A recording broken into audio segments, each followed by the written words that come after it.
E para entender um pouco mais sobre essa ofensiva dos talibãs, eu converso agora ao vivo com o professor de Relações Internacionais das Faculdades Rio Branco, o Sidney Leite. Boa tarde, professor. Obrigada por estar com a gente nesse dia complicado, para o Afeganistão. O que acontece daqui para frente com o país que está sob o poder do grupo extremista, como a gente acabou de acompanhar? Olá, um grande prazer conversar com vocês aqui na Record News. Imagens chocantes que lembram a saída dos Estados Unidos do Vietnã, em Saigon, em 1975. O que podemos esperar?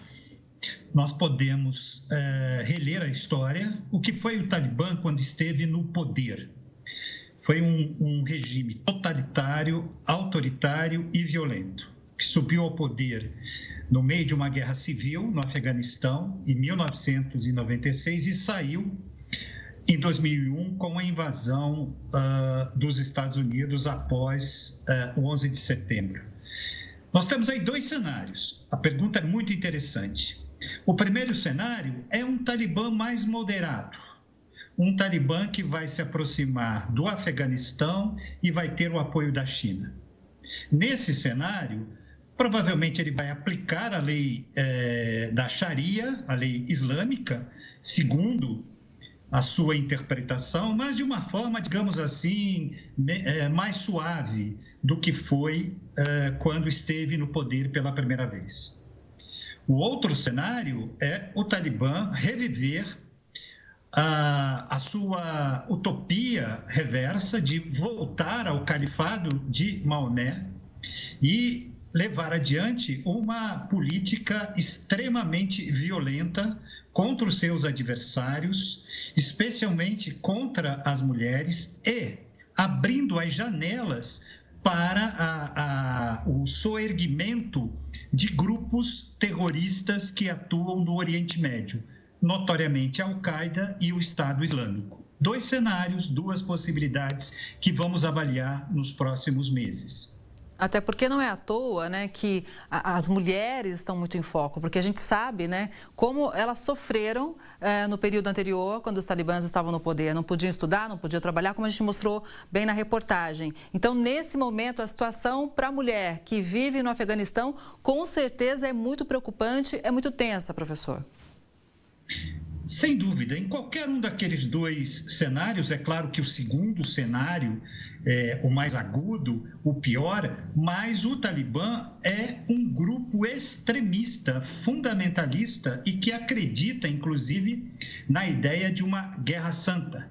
Nesse cenário, as mulheres, nessa visão de mundo, são enquadradas dentro de um rígido controle masculino, uma verdadeira arbitrariedade que perpassa toda a vida das mulheres que ficam submetidas a este regime totalitário.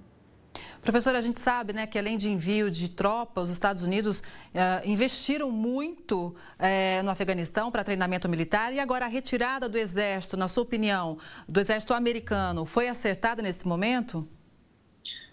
Ótima pergunta. Nós temos aí dois grandes erros. O primeiro foi ter entrado no Afeganistão da forma que entrou, aquele modelo de impor uma ordem, de impor um modelo ocidental, da democracia ocidental, num Estado, nação que, na verdade, não é uma nação, é um conjunto de tribos, existe o que a gente chama de um nacionalismo tribal e não uma ideia de nação. Se tentou construir isso em 2 décadas. Aí o segundo grande erro, a saída.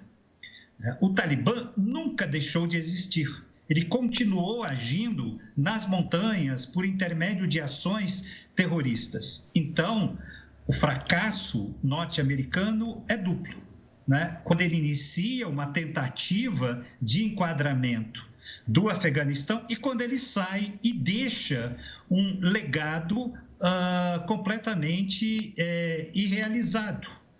Ele não conseguiu levar adiante as suas metas. Então, temos aí um terreno fértil para o Talibã levar adiante o seu projeto de poder, e aí eu completaria. né, esse esvaziamento do poder dos Estados Unidos no Afeganistão e no Grande Oriente Médio abre espaço para a Rússia, mas principalmente para a China, que, sem dúvida, vai reconfigurar o poder na região com uma balança, né, de poder favorável para a China e, no âmbito mais regional, para o vizinho do Afeganistão, o Paquistão. Olha, era cenários justamente confusos. E era justamente nesse ponto que eu queria tocar. A gente já sabe da importância da China, né, nesse contexto. Agora, de uma forma geral, né, qual vai ser o impacto dos talibãs no poder na política internacional? Ótima pergunta. O impacto já aconteceu. Temos aí o primeiro grande equívoco do governo Biden de ter dado continuidade ao planejamento desastroso de Donald Trump. Na verdade, temos aí uma conta, um débito muito grande que começa lá no governo Bush, passa por Obama, Trump. Portanto, não é uma questão de republicanos e democratas, é uma questão de falta de um projeto claro de poder dos Estados Unidos no mundo contemporâneo. Isso tem um aspecto bem interessante que eu gostaria de resumir bem brevemente. Em 2001, quando os Estados Unidos invadem o Afeganistão, nós temos um cenário em que os Estados Unidos era quase que a única superpotência, reinava, não é, depois da vitória da Guerra Fria, machucado, não é, pelo episódio de 11 de setembro. Agora, o cenário é diferente, né? Temos a ascensão da China e temos, portanto, um novo esquadrinhamento. A reconfiguração, né, do poder da ascensão do Talibã fortalece a China, fortalece a Rússia e enfraquece bastante os Estados Unidos, não só no Afeganistão, mas como em todo o Oriente Médio. Ok, professora, a gente segue acompanhando esse assunto de perto. Muito obrigada pelas informações. Boa tarde, professor.